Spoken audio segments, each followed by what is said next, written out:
Minggu lalu adalah minggu yang penuh ketegangan di banyak negara. Gazprom Rusia melakukan pembatasan gas yang menyebabkan harga gas dunia naik hingga 40%. Penerbangan di Jerman mengcancel lebih dari 1.500 penerbangan yang membuat bandara Jerman kacau. Kemudian, Nancy Pelosi, Ketua DPR Amerika, akan mendarat di Taiwan. Dan hal ini diancam oleh Tiongkok bahwa pesawatnya Nancy Pelosi akan ditembak. Kemudian kekeringan parah di Eropa. Cuaca panas di Eropa membuat pendaratan pesawat dengan kode Welcome to Hell. Di tengah kekacauan dunia, wacana 3 periode dan perpanjangan jabatan orang nomor 1 di Indonesia terus menggema dari desa ke desa, mulai meningkat ke tingkat kecamatan. 70.000 desa sudah digarap. Selangkah lagi ke kabupaten, lalu ke provinsi, dan kurang dari 1 tahun, wacananya akan menjadi wacana nasional. Sehubungan dengan hal itu, pelajaran bernegara menjadi harus dikebut. Pemahaman bernegara yang seharusnya memakan waktu 9 bulan dikalikan 12 jam per hari, keilmuan dilem hanas demi membekali patriot proklamasi sahabat New Mind lewat YouTube. Para nasionalis sahabat New Mind ini harus juga memiliki ilmu bernegara yang berjumlah 5.000 jam. Video narasi ini semua kita gaspol.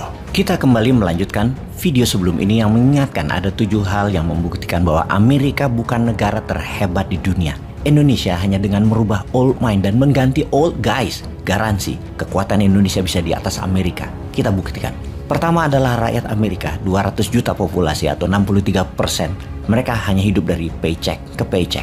Artinya, kebutuhan mereka hanya bisa untuk hidup harian. Tanpa kerja, mereka tidak bisa hidup layak, dan pekerjaan di Amerika saat ini semakin kurang tempatnya. Buktinya, lebih dari 2 juta rakyat Amerika hidup gelandangan, hidup di jalan. Lebih parah dari kehidupan di Afrika sekalipun.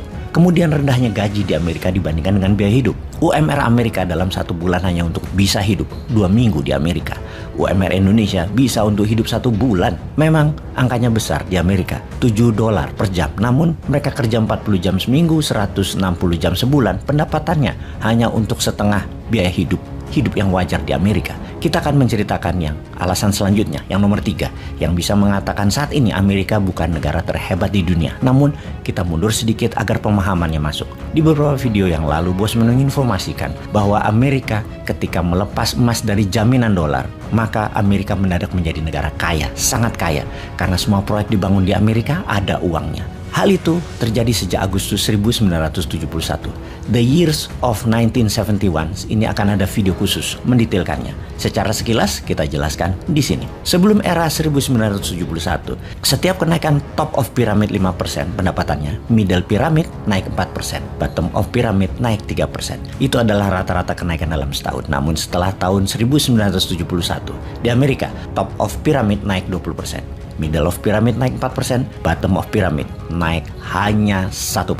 Jadi bottom of pyramid sampai kapanpun akan selalu miskin karena pendapatan mereka di bawah kenaikan inflasi. Dan itu terus membesar jarak antara top of pyramid atau top 3% population dengan middle population yang 17% dan yang 80% kelaparan di bawah. Di Amerika bahkan top 1% itu memiliki 90% American wealth. Top 1% Amerika itu adalah globalis cabal, para oligar, dan politician.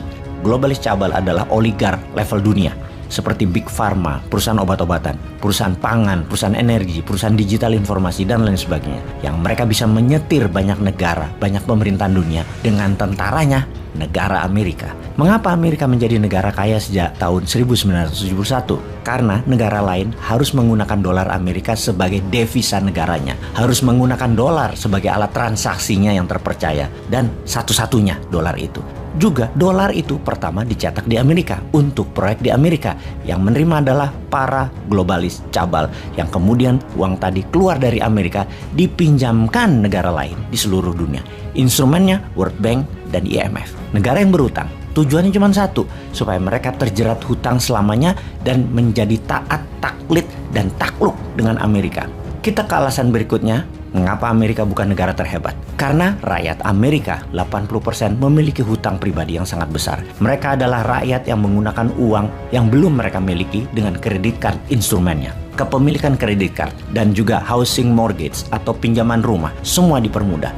Juga biaya sekolah yang tinggi dijebak dengan kemudahan. Student loan, pinjaman untuk biaya sekolah yang semuanya membuat rakyat Amerika sejak kecil, sejak muda dijerat hutang. Sekolah adalah doktrin kasar, di mana seakan-akan ada doktrin isi kepala semua orang. Untuk kaya harus sekolah setinggi-tingginya. Untuk sekolah bisa pinjam student loan, nanti dibayar kalau sudah bekerja. Yang sistem ini dibuat untuk membuat rakyat jadi budak uang para globalis cabal.